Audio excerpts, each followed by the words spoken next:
Hey Deckers, it's that time of the month again when we look at the most played games for November on the Steam Deck as provided by stats from Valve on hours played. If you like the stats that you see in the video, check out our SDG Companion App on the iOS and Android app stores, which will have some awesome updates very soon. Let's dive into the list then, kicking things off at number 20 with a re-entry for the Binding of Isaac Rebirth. Incredibly difficult roguelite with randomly generated levels that will cause ultimate frustration, even though it's incredibly simplistic and can run at a solid 60 frames per second and under 6 watts. The randomness though just keeps you coming back until you want to throw your deck across the room. Another re-entry at number 19 with Fallout 4. Still looking and playing absolutely fantastically on the deck, but does push over 22 watts, so you can expect only around 2 to 3 hours battery life even on the Steam Deck OLED, but absolute bargain prices on the stores. Definitely can see why people keep diving back into this one, and all of the mod support as well. Depending on the area, you will get up to 60 frames per second, but expect a more stable 40, especially when the sun is up and you're in some of the city areas, but overall still a fantastic experience on the deck. At number 18, down 2 places, is Hogwarts Legacy. Getting better and better on the Steam Deck, and with loss of scaling you can get even better, but this is without that, giving a decent 50 to 60 frames per second now in the outside world, but still dips between 30 and 40 when we're in the Hogwarts area and also around the Hogsmeade town. But overall, much smoother than it has been before on the deck, and if you do want to put lossless scaling on this, you'll get over 60 frames per second. And it's actually quite efficient. It's around 15 to 20 watts, meaning a good 2 to 3 hours gameplay. Another re-entry in at number 17 is the Elder Scrolls V Skyrim Special Edition. Again, the mods keep people coming back, and it's looking and running even smoother on the deck than ever before. No need for lossless scaling, but you can definitely tweak it to get some better efficiency, as 60 frames per second is pretty normal running around in this one, but expect dips into the 40s and 50s when the dragons start running around. But the wattage is still high on these, so 22 to 24 watts depending on the area, giving it only around 2 to 3 hours gameplay at best, and it's definitely worth not picking battles that you can't win. Brotato dropping 1 place to number 16, and running exceptionally smooth on the deck. Decent capped 60 is all you need to keep this under 6 watts, giving you a good 7 to 8 hours gameplay. Wave-based shooter is absolutely crystal clear on the Steam Deck, one of the best looking roguelites that you can play, but can get a little bit samey. But then when you've got so many different combinations of a weapon, it does get your runs over quite quickly as a very different wave-based roguelite. Cyberpunk 2077 still in the top 20, dropping 1 place though to 15, and not surprising, with between 30 and 50,000 daily active players. Still one of my favourite games of all time, and I aim to 100% this game at some point, as I've pretty much run out of all the quests to do and can't wait for the second instalment. Dogtown can still be a little bit troublesome, dripping under that 30 frames per second with half decent graphics with the XeSS on balanced and the low to medium that will get you 30 to 40 in the outside world, but still more than playable on the Steam Deck. Just don't expect more than a couple of hours gameplay, especially if you are in the Dogtown area, which is the Phantom Liberty expansion. Another re-entry into the charts at number 14 with Peak. Might be something to do with the Roots update, definitely still pushing a lot of players with overwhelmingly positive status, considering this is a heavily co-op based game, which I absolutely suck at. Getting a decent 60 frames per second for the most part, until you look out from the mountain when those frames per second dip somewhat, but don't need a huge amount of FPS for this one, just a decent group of friends. Battery wise, we're looking at 20 to 22 watts, giving it a good 3 to 4 hours battery on the OLED at least. Red Dead Redemption 2 back up 4 places to number 13. Looking absolutely gorgeous on the Steam Deck as always, definitely one of the best looking games that you'll play on the deck, and I really do want to spend more time on this if there wasn't so much storage space issues, as this game is absolutely huge. I think it's about 140 gig that it needs, which is crazy for a single game. Otherwise though, with recommended settings, you're going to be bouncing between 30 and 50 frames per second depending on the area you're in. Capping this at 40 on the deck is definitely the best way to go to get the best between performance and graphics, and as long as you're not watching that FPS counter, you're really not going to notice that much difference anyway. Battery wise though, you will see that drain somewhat as it does push up to 23 watts regularly, so only expect around 2 to 3 hours battery at best. Hollow Knight dropping 7 places to number 12, mostly because the latest version is making its way back up the charts.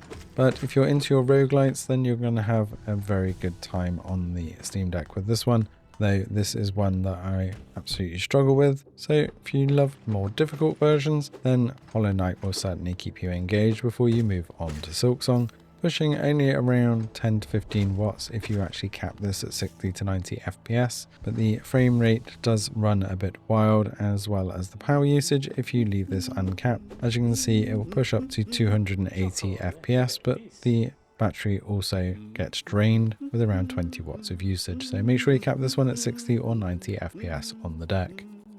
The original Hades dropping 4 places to number 11, still fighting hard on the deck, and another one that I haven't completed because I do struggle with the roguelites, but this is definitely one of the best looking on the deck. So vibrant, and it is fun when you can get those combos right, but very frustrating when you don't. 120 frames per second quite easily on this one, and if you don't want to cap those FPS to 60 or 90, and even at 120 we're only pushing 15 watts, so you're going to get around 4 to 5 hours gameplay very easily. If you want to save big on your games, check out Instant Gaming for up to 90% off your favourite games. You can also enter our partner giveaway where you can win the game of your choice every month. Just check out the links in the description below. A fantastic new entry in at number 10 that everybody is raving about is Ark Raiders. Survival with a difference here, definitely one of the best looking that you're going to be able to play on the Steam Deck, pushing between 130 and 480,000 daily active players. Definitely easy to dive into this one, and one of the most forgiving solo player experiences in an extraction survival that you'll be able to play, but there are some people who will still stab you in the back, so watch out for that one.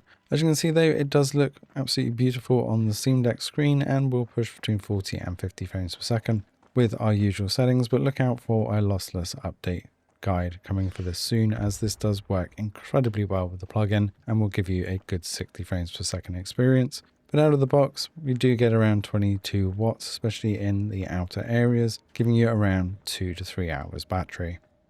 Balatro climbing back up one spot to number 9 with this very cozy deck roguelite, though very easy on the batteries. Not as easy as you would expect though, around 8 watts usage, giving you a good 6 to 8 hours battery very easily though, and a solid 120 frames per second if you'll let it. You can probably bring that wattage down just that little bit extra if you do want to cap this at 60 on the deck at least, and fulfill your poker itch with a twist. Vampire Survivors still going strong, holding back up in the charts, jumping back up 4 places to number 8, and at under £4 is definitely still a bargain that will give you more bang for your buck on the Steam Deck. Since all of the updates, 90 frames per second solid on the OLED is very easy with less than 8 watts usage, giving you a good 5 to 8 hours gameplay depending on how much you play in the actual game. But you do need to put some time aside because each run can last up to 20 minutes and that time does fly. The Steam Deck updates keep coming for Baldur's Gate 3, making it back up 1 spot to number 7. Still getting a decent player base with up to around 78,000 daily active players. This is also available in GeForce now if you want to save that extra battery on the Steam Deck, but it's much more playable after the latest round of Steam Deck updates and getting that overlay working on the Linux native version as well, giving it around 30 to 40 frames per second in Act 3, even around Baldur's Gate and Rivington, which previously was a lag pixel fest, but is definitely running much smoother now, so you can get away with not using something like GeForce now. Wattage wise though, it still does push up high, so only expect around 2.5 hours gameplay at best. Hollow Knight Silksong in at number 6, dropping 3 places as people are starting to either beat the game or get beaten by it. I'm certainly one of the latter. You can tell I am not great at roguelites. Overall though, it's still performing exceptionally well on the Steam Deck, much more efficient than its original as well, and at 120 frames per second, you'll still only get around 9 watts of usage, giving you a good 5 to 6 hours of gameplay if you can stay in the game that long. Overall, looking absolutely fantastic on the deck. The one and only Stardew Valley back up one place to number 5. Probably the most easy to run game on the Steam Deck, and can see why it still pulls between 50 and 100,000 daily active players, pushing only around 5.5 to 6 watts at most on the Steam Deck, giving a good 6 to 8 hours worth of gameplay, capped at 60 frames per second with very simple but very addictive gameplay. You can see why this is consistently in the top of the charts. Ball X Pit sticking at number 4 for its second month. This absolutely chaotic new style of roguelite definitely piques your interest, with the soundtrack that definitely keeps you mesmerized as well, with a very random farming building section in the middle, but overall a very addictive game to play. A solid 60 frames per second on the deck and only around 10 watts of usage, giving it a good 3 to 5 hours of gameplay. You can see why this one keeps people entertained. Already knocked off the top spot though is Megabonk, down 2 places, although it is still keeping a lot of people entertained as one of the more graphically pleasing and engaging of the bullet heavens. Megabonk definitely brings a fresh perspective to a very now overcrowded market with some very familiar looking graphics, though it still gets quite crazy and some of the little mini bosses do change things up quite nicely. Easily pushing 90 frames per second on the Steam Deck though, even when it is absolute chaos, giving it a good 4 to 6 hours of battery. Holding firm though at number 2 is Hades 2, the second installment to the Hades franchise, running smoother on the deck than its predecessor, with even better looking graphics and an easier to run gameplay loop, pushing around only 11 watts, giving it a good 5 to 8 hours of gameplay depending on how often you're in your runs. Even at 120 frames per second, it's incredibly efficient and does look absolutely fantastic, especially on that Steam Deck OLED with its vibrant colors and super fast movement. A brand new entry though in at number 1 with Dispatch. With all the latest episodes available, it's not surprising that so many people spent a lot of time in this one this month, and we can't wait to see if there is going to be a sequel. Gameplay part of this does feel more like a game attached to a full series, and I hope that we see a breakout of this gameplay section in future, or when the sequel comes out, a bit more gameplay versus the actual episode itself. Overall, they ran fantastically well on the Steam Deck at a decent 60 frames per second, pushing around 13 to 14 watts, giving a good 5 to 8 hours worth of gameplay, meaning you could pretty much binge the whole 8 episodes in one sitting. That's the top 20 most played games on the Steam Deck for November. Let us know in the comments below what you've been playing and if one of your games was not on this list. Keep your eye on the channel for more verified updates and a very special update coming to the Steam Deck Companion App very soon. Thanks for watching and see you in the next one.